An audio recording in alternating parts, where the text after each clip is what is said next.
আজকে তোমাদের সাথে আমি যে কেকটা শেয়ার করছি সেটা ছিল একটা বার্থডে কেক।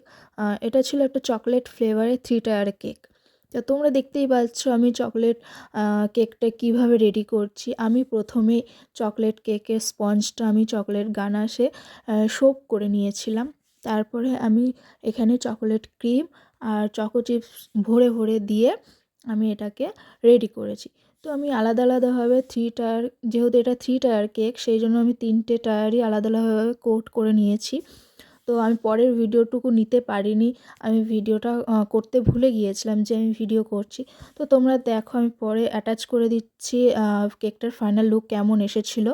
তো তোমরা জানিও কেমন হয়েছে না হয়েছে। যদি ভালো লেগে থাকে অবশ্যই একটা লাইক কমেন্ট শেয়ার করে আমার পাশে থাকবে, আমার চ্যানেলটিকে সাবস্ক্রাইব করে দেবে। আর যদি আমার ফেসবুক পেজ থেকে দেখে থাকো অবশ্যই আমার পেজটিকে ফলো করে আমার পাশে থাকবে।